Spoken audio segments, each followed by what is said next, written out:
والذين لا يدعون مع الله إلها آخر ولا يقتلون النفس التي حرم الله إلا بالحق ولا يزنون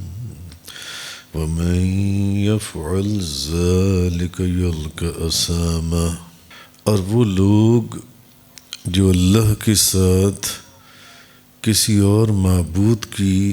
عبادت نہیں کرتے اور نہ وہ کسی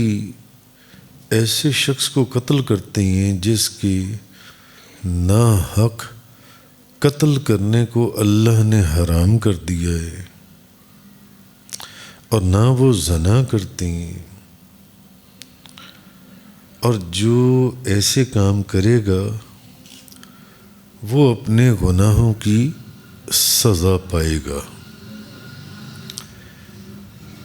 اب اس میں کن کن لوگوں کا ذکر ہوا؟ ایک تو وہ لوگ اوور آل جنرل آپ یہ سمجھ لیں کہ گناہ گاروں کا ذکر ہوا، مگر اس میں جو تخصیص مخصوص کیا گیا وہ لوگ شرک کرنے والے، جو اللہ کے ساتھ کسی اور کی بھی عبادت کرتے ہیں،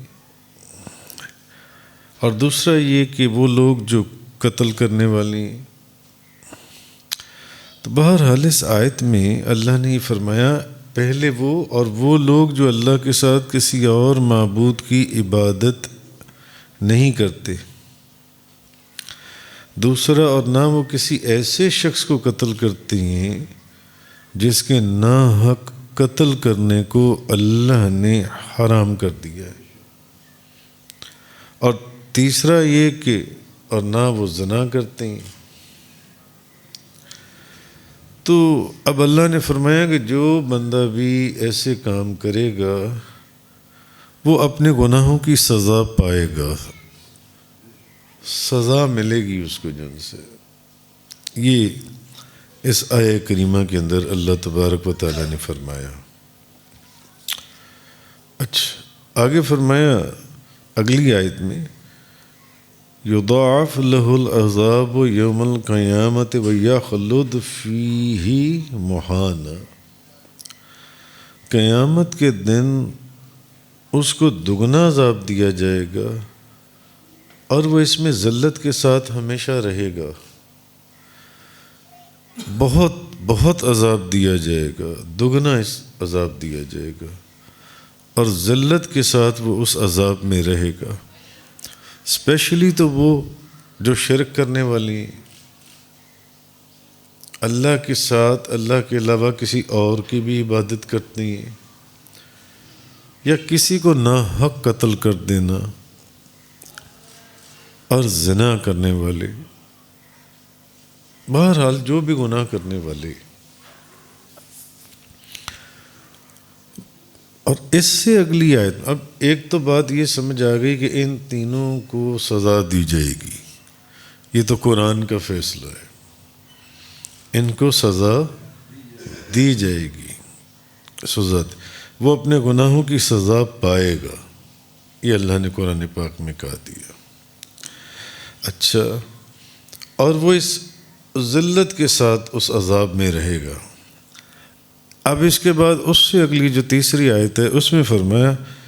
الا من تاب وآمن وعمل عملا صالحا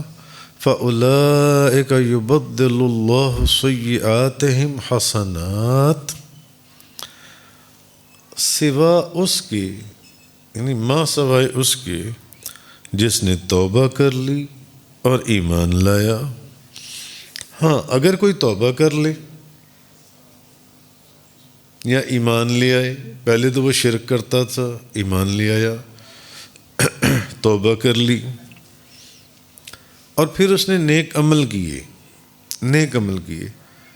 تو یہ وہ لوگ ہیں جن کے گناہوں کو اللہ تعالیٰ نیکیوں سے بدل دے گا۔ ان کے گناہوں کو اللہ تعالیٰ نیکیوں سے، کہ یہ تو گناہ ہوں گے مگر اب جب آگے ملے گا تو ساری نیکیاں ہوں گی، نیکیوں سے بدل دے گا۔ وَقَانَ اللَّهُ غَفُورًا رَحِيمًا، اور اللہ بہت بخشنے والا ہے۔ اور اس سے اگلی آیت نمبر 71 میں فرمایا وَمَن تَابَ وَعَمِلَ صَالِحًا فَإِنَّهُ يَتُوبُ إِلَى اللَّهِ مَتَابًا، اور جس نے توبہ کی اور نیک عمل کیے تو بے شک وہ اللہ کی طرف سچی توبہ کرتا ہے۔ کہ ایک تو یہ چیز فرمائی گئی کہ اور وہ لوگ جو اللہ کے ساتھ کسی اور معبود کی عبادت نہیں کرتے، اور نہ وہ ایسے کسی شخص کو قتل کرتے ہیں جس کے ناحق قتل کرنے کو اللہ نے حرام کر دیا ہے، اور تیسرا یہ کہ نہ وہ زنا کرتے ہیں، اور جو ایسے کام کرے گا وہ اپنے گناہوں کی سزا پائے گا، اور قیامت والے دن ان کو دگنا عذاب دیا جائے گا اور ذلت کے ساتھ وہ اس میں ہمیشہ رہے گا۔ ماں سوائے اس کے جس نے توبہ کی اور ایمان لایا، ٹھیک ہے زنا کر لیا تھا، ناحق قتل بھی کر دیا تھا، مگر اب اس نے توبہ کی اور توبہ کرنے کے بعد اس نے نیک اعمال بھی کیے، نیک عمل کیے جن سے، جس نے توبہ کی اور ایمان لایا، نیک اعمال کیے، تو یہ وہ لوگ ہیں جن کے گناہوں کو بجائے اس کے کہ ان کو جہنم کے عذاب میں ڈالا جاتا، اللہ تعالیٰ نیکیوں سے بدل دے گا، نیکیوں سے بدل دے گا۔ تو اللہ بہت بخشنے والا ہے، تو اور اللہ بہت بخشنے والا، بے حد رحم والا ہے جو ان سے۔ حضرت ابن عباس رضی اللہ تعالیٰ عنہما آپ بیان کرتے ہیں کہ کچھ مشرک تھے، مشرکین، تو انہوں نے بہت زیادہ قتل کیے، مشرکوں نے بڑے بڑے لوگ پائے گئے ہیں، کوئی کہتا ہے میں نے زندگی میں 2 قتل کیے، کوئی کہتا ہے میں نے 4 قتل کیے، انہوں نے بڑے قتل کیے۔ پھر وہ نبی کریم صلی اللہ علیہ وسلم کے پاس آئے، وہ جو مشرک تھے جنہوں نے بہت قتل کیے تھے، تو انہوں نے کہا کہ آپ ہمیں جس دین کی دعوت دیتے ہیں وہ بہت عمدہ ہے، کاش آپ ہمیں یہ بتا دیں، کیا آپ ہمیں یہ بتا سکتے ہیں کہ ٹھیک ہے آپ ہمیں جس دین کی دعوت دے رہے ہیں وہ بڑا اچھا دین ہے، مگر آپ ہمیں یہ بتائیں کہ جو ہم برے عمل کر چکے ہیں تو کیا ان کا کوئی کفارہ ہو سکتا ہے؟ اب جو جتنے ہم نے زنا کرنے تھے کر لیے، جتنے ہم نے قتل کرنے تھے کر لیے، جتنے ہم نے جو بھی شرک کرنا تھا کر لیا، کیا اب ہمارے گناہوں کا کوئی کفارہ ہے؟ تو حضرت ابن عباس رضی اللہ تعالی عنہما آپ فرماتے ہیں کہ یہ جو آیات ابھی جو میں نے آپ کے سامنے آیات پڑھی ہیں، یہ اس وقت یہ آیت نازل ہوئی جب ان مشرکوں نے نبی پاک صلی اللہ علیہ وسلم سے آ کر یہ سوال کیا کہ ٹھیک ہے آپ ہمیں جس دین کی دعوت دے رہے ہیں وہ بڑا پیارا دین ہے، مگر یہ بتائیں جو ہم کر چکے ہیں اس کا کیا ہوگا؟ اس وقت یہ آیات نازل ہوئی جو ان سے اس وقت۔ تو حضرت ابن عباس رضی اللہ تعالیٰ عنہما بیان کرتی ہیں کہ نبی کریم صلی اللہ علیہ وسلم نے حضرت حمزہ رضی اللہ تعالیٰ عنہ آپ کے چچا، ان کا جو ان کو حضرت حمزہ کو قتل کس نے کیا تھا؟ وحشی۔ حضرت حمزہ رضی اللہ تعالیٰ عنہ کے قاتل وحشی کو بلایا، جس نے آپ کے چچا حضرت حمزہ کو قتل کیا تھا۔ کس نے بلایا؟ نبی کریم صلی اللہ علیہ وسلم نے، آپ نے بلایا اور اس کو اسلام کی دعوت دی، وحشی کو اسلام کی دعوت دی۔ اس نے کہنے لگا نبی پاک صلی اللہ علیہ وسلم کو کہنے لگا یا محمد صلی اللہ علیہ وسلم، آپ مجھے اپنے دین کی کس طرح دعوت دے رہی ہیں، کس طرح دعوت دے رہی ہیں، حالانکہ آپ نے تو خود یہ کہا ہے، وہی قرآن پاک کی جو آیت جو میں نے آپ کے سامنے بھی پڑھی، جس نے شرک کیا یا ناحق قتل کیا یا زنا کیا وہ اپنے گناہوں کی سزا پائے گا، اور قیامت والے دن اس کے عذاب کو دوگنا کر دیا جائے گا۔ اب جب نبی پاک صلی اللہ علیہ وسلم نے وحشی کو بلایا جس نے آپ کے چچا حضرت حمزہ کو قتل کیا تھا، شہید کیا تھا، تو نبی پاک صلی اللہ علیہ وسلم نے وحشی کو بلایا اور اسلام کی دعوت دی، تو اس نے نبی پاک صلی اللہ علیہ وسلم سے یہ کہا، اس نے کہا کہ آپ مجھے اپنے دین کی کس طرح دعوت دے رہی ہیں، حالانکہ آپ تو خود ہی یہ کہتے ہیں، آپ ہی نے تو یہ کہا کہ جس نے شرک کیا یا ناحق قتل کیا یا زنا کیا وہ تو اپنے گناہوں کی سزا پائے گا، اور قیامت والے دن اس کا گناہ اور دگنا اور ڈبل کر دیا جائے گا، اور وہ اس عذاب میں ذلت کے ساتھ رہے گا۔ وہی یہ جو میں نے آپ کے سامنے ابھی سورۃ الفرقان کی آیات پڑھی ہیں، ذلت کے ساتھ رہے گا۔ تو اس نے کہنے لگا یا محمد، میں تو یہ سارے کام کر چکا ہوں، شرک میں نے کیا، ناحق قتل میں نے کیے، زنا میں نے کیے، میں تو یہ سارے کام کر چکا ہوں، تو اب میرے لیے تو صرف عذاب ہی عذاب ہے، اور قیامت والے دن اور دوگنا عذاب ہے، اور پھر اس کے بعد ہمیشہ کا عذاب ہے۔ پھر آپ مجھے دعوت دے رہی ہیں اسلام کی، اور ایک طرف آپ نے یہ فرمایا، وہی قرآن پاک کی آیات جو میں نے آپ کے سامنے پڑھی ہیں، کہ جس نے شرک کیا یا جس نے ناحق قتل کیا یا جس نے زنا کیا تو وہ ان کے لیے عذاب ہے، اور وہ ہمیشہ اس عذاب میں رہیں گے ذلت کے ساتھ جن سے۔ تو آپ مجھے کیسے اسلام کی دعوت دے رہی ہیں جن سے؟ اس وحشی نے کہا تو میں تو یہ سارے کام کر چکا ہوں، شرک بھی کیا، قتل بھی کیا، زنا بھی کی ہیں، میں نے بڑے یہ کام کی ہیں، تو اب ایک طرف وہ اور دوسری طرف آپ مجھے دعوت دے رہی ہیں اسلام کی جون سی ہیں، تو کیا اس کا مطلب ہے کیا آپ میرے لیے کوئی رخصت پاتے ہیں؟ آپ سمجھتے ہیں کہ کوئی میری بچت ہو جائے گی پھر جون سی ہے؟ تو اس وقت پھر نبی کریم صلی اللہ علیہ وسلم نے یہ آیہ کریمہ جون سی ہے نا، جو میں نے آگے پڑھی، آیت نمبر 70 جون سی ہے، إِلَّا مَنْ تَابَ وَآمَنَ وَعَمِلَ عَمَلًا صَالِحًا فَأُولَٰئِكَ يُبَدِّلُ اللَّهُ سَيِّئَاتِهِمْ حَسَنَاتٍ وَكَانَ اللَّهُ غَفُورًا رَحِيمًا، ماں سوائے اس کے جس نے توبہ کر لی اور ایمان لایا اور اس نے نیک اعمال کیے، تو یہ وہ لوگ ہیں جن کے گناہوں کو اللہ نیکیوں سے بدل دے گا، اور اللہ بہت بخشنے والا ہے۔ اب نبی پاک صلی اللہ علیہ وسلم نے اس کے سامنے پھر آگے یہ والی قرآن کی آیت پڑھی، فرمایا بھئی ٹھیک ہے، وہ تو اپنی جگہ ہے، مگر جس نے توبہ کر لی، اپنے گناہوں سے توبہ کر لی، اور وہ اگر شرک کرتا تھا تو وہ ایمان لے آیا، اور اگر صرف گناہ کرتا تھا تو اس نے توبہ کر لی جون سی ہے، تو جس نے توبہ کر لی تو یہ وہ لوگ ہیں، یعنی اگر تم توبہ کر لو اور آ جاؤ،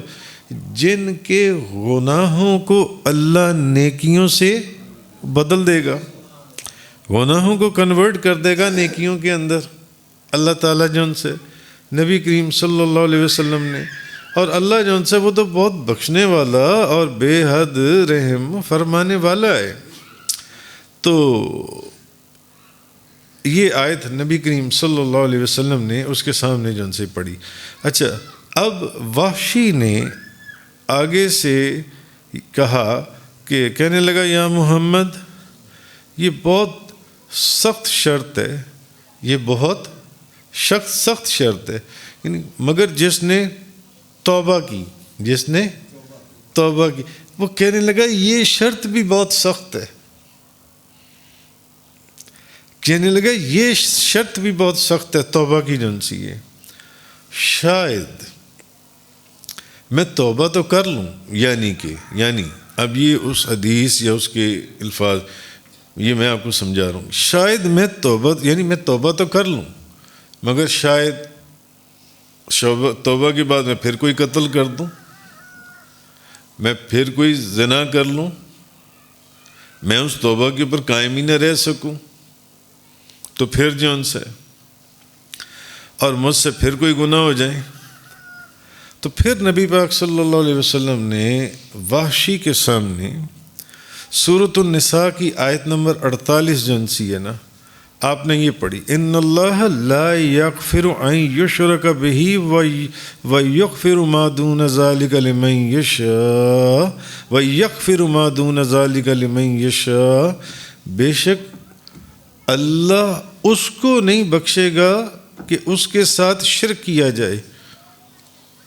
اور اس سے کم گناہ کو جس کے لیے وہ چاہے گا بخش دے گا. نبی پاک صلی اللہ علیہ وسلم نے فرمایا چلو اب تم یہ کہہ رہے ہو نا کہ ہو سکتا ہے توبہ کے بعد تم نے یہ کہا کہ نہیں یہ تو بڑی سخت کنڈیشن ہے، شاید میں اس توبہ کے اوپر قائم نہ رہ سکوں، تو میں جو توبہ کی ہے میرے سے پھر وہ گناہ ہو جائے. تو پھر اب نبی پاک صلی اللہ علیہ وسلم نے سورۃ النساء کی آیت نمبر 48 پڑھی کہ یعنی جس کا ترجمہ یہ ہے کہ اللہ تعالیٰ اس کو نہیں بخشے گا، بے شک اللہ اس کو نہیں بخشے گا کہ اس کے ساتھ جو شرک کرتا ہے، شرک کیا جائے، اس سے کم گناہ کو. اب قتل جو ہے وہ شرک سے کم گناہ ہے، زنا جو ہے وہ شرک سے کم گناہ. اچھا اس سے کم گناہ کو جس کے لیے وہ چاہے بخش دے گا، جس کے لیے وہ چاہے گا بخش دے گا. یعنی بھائی شرک نہ کرنا، باقی پھر اس کی مرضی ہے، جو بھی گناہ ہے وہ اس کی مرضی کے اوپر ہے، وہ بخش دے، موج میں آ جائے بخش دے، بس مرضی ہے اس کی، بخش دے. اچھا اب وحشی نے ایک اور سوال کیا.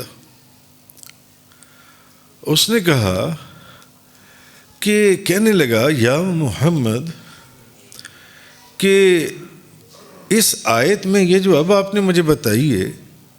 اس میں تو یہ ہے کہ جس کے لیے اللہ چاہے گا، جس کے لیے اللہ چاہے گا، تو میں اب یہ تو نہیں جانتا کہ وہ میرے لیے چاہے گا یا نہیں چاہے گا. تو میرے لیے اگر اس نے نہ چاہا تو یعنی کہ میری مغفرت ہو بھی سکے گی، میری معافی ہو بھی سکے گی یا نہیں ہو سکے گی. تو کیا اس کے علاوہ کوئی اور صورت بھی ہے موجود؟ واہ، کروڑوں درود اور کروڑوں سلام نبی کریم صلی اللہ علیہ وسلم کی ذات انور پر، کیا بات ہے. آہا، اب نبی پاک صلی اللہ علیہ وسلم نے سورہ زمر کی آیت نمبر 53 اس کے سامنے تلاوت کی، وہ پڑھی. نبی پاک صلی اللہ علیہ وسلم نے فرمایا دیکھو، یعنی اللہ پاک فرماتا ہے قل یا عبادی الذین اسرفوا علی انفسہم، آپ کہیے اے میرے وہ بندو جنہوں نے اپنی جانوں پر ظلم کیا، لا تقنطوا من رحمت اللہ، تم اللہ کی رحمت سے نا امید نہ ہونا،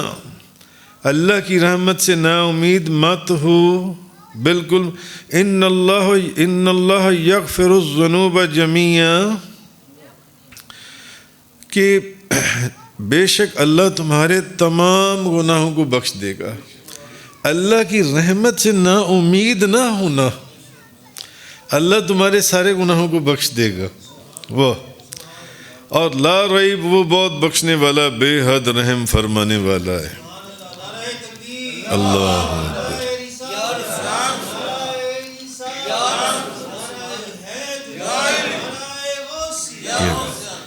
تب اب وحشی اس نے کہا، کہنے لگا یہی تو وہ بات ہے جو میں چاہتا تھا یہی تو وہ چیز ہے جو میں چاہتا تھا. اور پھر وحشی جو ہیں وہ مسلمان ہو گئے، نبی پاک صلی اللہ علیہ وسلم کے غلاموں میں شامل ہو گئے جو ان سے. اس بات کے اوپر پھر وہ مسلمان ہو گئے، وحشی جو ان سے ہیں. آہا، یہ اللہ کی رحمت ہے کہ بھائی اس نے کیا کیا سوال نہیں کیا، کیا کیا اس نے سوال نہیں کیا. اگر آپ اس حدیث کو اور اس ساری چیز کو تھوڑا سا آپ غور سے دیکھیں کہ جب نبی پاک صلی اللہ علیہ وسلم نے وحشی کو بلایا اور اسلام کی دعوت دی تو اس نے کہا کہ آپ مجھے اپنے دین کی کس طرح دعوت دے رہے ہیں، حالانکہ آپ نے تو خود یہ کہا ہے کہ جس نے شرک کیا یا ناحق قتل کیا یا زنا کیا وہ اپنے گناہوں کی سزا پائے گا، سزا پائے گا. قیامت کے دن اس کے لیے دگنا عذاب ہوگا اور وہ اس عذاب میں ذلت کے ساتھ رہے گا، جو میں نے سورۃ الفرقان کی آیت پڑھی آپ کے سامنے. اور میں تو شرک بھی کر چکا ہوں، قتل بھی پتہ نہیں کتنے کر چکا ہوں، زنا بھی پتہ نہیں کتنے کر چکا ہوں، تو اب پھر میرا کیا بنے گا؟ آپ تو یہ کہہ رہی ہیں کہ وہ ہمیشہ عذاب میں رہے گا ذلت کے ساتھ جان سے. تو میں نے تو یہ سارے کام کیے ہیں. تو نبی کریم صلی اللہ علیہ وسلم اس کے بعد نبی پاک صلی اللہ علیہ وسلم نے اگلی آیت جون سی میں نے آپ کو بتائی کہ نبی پاک صلی اللہ علیہ وسلم نے پھر وہ آیت پڑھی جون سی ہے، مگر ماں سوائے اس نے جس نے توبہ کر، حضور نے فرمایا جس نے توبہ کر لی اور ایمان لایا اور اس نے نیک اعمال کیے تو یہ وہ لوگ ہیں جن کے گناہوں کو اللہ نیکیوں سے بدل دے گا. اور ٹھیک ہے تم نے وہ زنا کیے ہوں گے، تم نے وہ قتل کیے ہوں گے، مگر جب اس نے اللہ کی بارگاہ میں سچے دل سے توبہ کر لی اللہ تعالیٰ اس کے گناہوں کو نیکیوں سے بدل دے گا اللہ تعالیٰ جو ان سے. اچھا اب وحشی کہنے لگا، اب جب نبی پاک صلی اللہ علیہ وسلم نے یہ فرمایا اب وحشی نے کہنے لگا یا محمد یہ شرط بہت سخت ہے، یہ شرط بھی بہت سخت ہے. اگر میں اپنی توبہ تو میں نے کر لی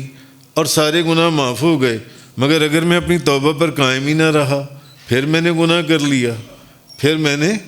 دوبارہ گناہ کر لیا، پھر میرے سے وہی عمل ہو گیا، تو نبی پاک صلی اللہ علیہ وسلم نے وہی سورۃ النساء کی آیت نمبر 48 پڑھی، ان اللہ لا یغفر ان یشرک بہ ویغفر ما دون ذلک لمن یشاء. بے شک اللہ اس کو نہیں بخشے گا کہ اس کے ساتھ شرک کیا جائے، اس کو نہیں بخشے گا، اس سے نیچے جو گناہ سب بخش دے گا، سب جس کے لیے وہ چاہے گا، جس کے لیے وہ چاہے گا، جس کے لیے وہ چاہے گا. اب اس نے ایک اور سوال کر دیا وحشی نے جن سے، اب اس نے یہ سوال کیا، اس نے کہا کہ آپ یہ فرما رہی ہیں کہ جس کے لیے وہ چاہے گا، اب پتہ نہیں وہ جس کے لیے چاہ رہا ہے اس کے اندر میں شامل ہوں یا نہیں ہوں، وہ میرے لیے چاہ ہی نہیں رہا، وہ کسی تو پھر میں تو پھر پکڑا گیا، میں تو پھر گیا جن سے، کہ اس کے کہنے کا مقصد یہ تھا جن سے، تو میں نہیں جانتا کہ میری مغفرت ہو سکے گی یا نہیں ہو سکے گی، تو اس کے سوا کوئی اور صورت بھی ہے یا نہیں. تو تب آپ نے پھر یہ آیت آپ نے پڑھی، فرمایا کہ کل یا عبادی الذین اسرفوا علی انفسہم، آپ کہیے کہ اے میرے بندو جنہوں نے اپنی جانوں پر ظلم کیا ہے، لا تقنطوا من رحمت اللہ، تم اللہ کی رحمت سے نا امید مت ہونا، اللہ کی رحمت سے نا امید مت ہونا.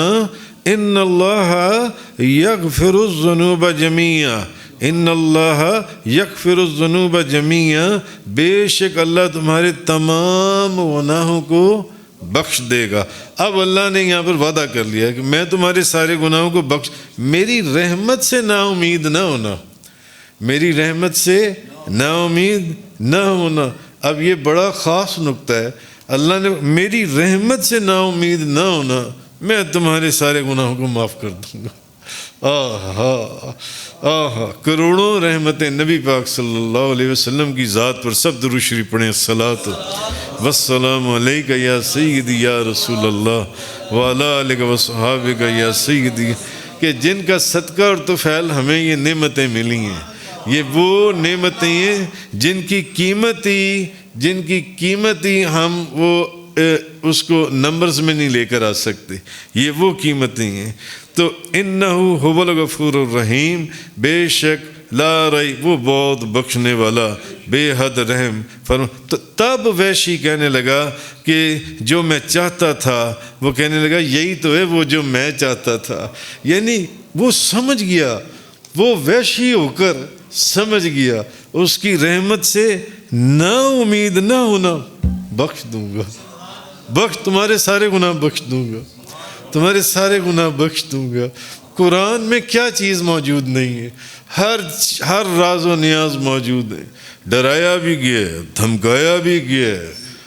نماز وقت پر پڑھنی ہے، قتل نہیں کرنا، شرک نہیں کرنا، زنا نہیں کرنا، مگر ساتھ ساتھ راز و نیاز کی باتیں بھی چل رہی ہیں، راز و نیاز کی باتیں بھی چل رہی ہیں۔ میری رحمت سے نا امید نہ ہونا، بہت گناہ کر لو، جانوں پر زیادہ ہی ظلم کر لو، میرے محبوب کی بارگاہ میں حاضر ہو جائیں، اس طرح کی بے شمار چیزیں جان چاہیے۔ بہرحال تو اس حدیث سے یہ جو میں نے آپ کے سامنے بیان کی ہے، تو نبی پاک صلی اللہ علیہ وسلم کے خلق عظیم کا بھی اندازہ ہوتا ہے کہ وہ بندہ جو نبی پاک صلی اللہ علیہ وسلم کے محبوب ترین چچا کا قاتل تھا، اس کو بھی نبی پاک صلی اللہ علیہ وسلم نے کس کوشش کے ساتھ مسلمان کیا۔ یہ نبی پاک صلی اللہ علیہ ایسی شان، ایسی بزرگی کا تصور بھی نہیں کیا جا سکتا۔ مولا صلی وسلم دائما ابدا علی حبیبک خیر الخلق کلہم۔ تو معلوم یہ ہوا کہ سب سے بڑا گناہ شرک ہے، اس کے بعد کسی مسلمان کو ناحق قتل کرنا ہے، اور اس کے بعد سب سے بڑا گناہ زنا ہے۔ اس حدیث سے یا اس قرآن پاک کی آیت سے ہمیں یہ بات پتہ چلی جون سی ہے۔ اچھا، وہ جو میں نے بات کی جو قرآن پاک کی آیت کے اندر آیا کہ اللہ تعالیٰ اس کے گناہوں کو نیکیوں سے بدل دے گا جون سے، تو اب حضرت ابو ذر رضی اللہ تعالی عنہ بیان کرتی ہیں، مسلم شریف کی حدیث ہے کہ نبی پاک صلی اللہ علیہ وسلم نے فرمایا، حضور نے فرمایا، اب حضور کا علم دیکھیں، حضور نے فرمایا میں اس شخص کو جانتا ہوں، میں اس شخص کو بھی جانتا ہوں جس کو سب سے اخیر میں دوزخ سے باہر نکالا جائے گا۔ بھائی بعض کروڑوں لوگ پہلے تو دوزخ میں ڈالے جائیں گے نا، تو پھر بعض لوگ اپنی اپنی سزا پا کر پوری کر باہر آ جائیں گے، بعض لوگوں کی شفاعت کی جائے گی، باہر آئیں۔ نبی پاک صلی اللہ علیہ وسلم نے فرمایا میں اس شخص کو بھی جانتا ہوں جس کو، اب اربوں لوگ ہیں مسلمانوں کے اندر، تو جو اب تک پیدا ہو چکے یا پہلے نبیوں کی امت ہے، پھر میں اس بندے کو بھی جانتا ہوں جس کو سب سے اخیر میں دوزخ سے جس کو نکالا جائے گا اور قیامت والے دن لایا جائے گا، اور اس کو کہا جائے گا کہ یہ جو بندہ دوزخ سے نکالا ہے نا، اس کے سامنے اس کے چھوٹے چھوٹے گناہ پیش کرو، چھوٹے چھوٹے گناہ جو اس نے چھوٹے چھوٹے گناہ کیے تھے وہ اس کو بتاؤ، مگر اس کے بڑے گناہ جو ان سے ہیں وہ نہ اس کو بتانا۔ اس کے بڑے گناہ اس کو نہ بتانا۔ تو اس کو کہا جائے گا تم نے فلانے دن یہ گناہ کیا تھا،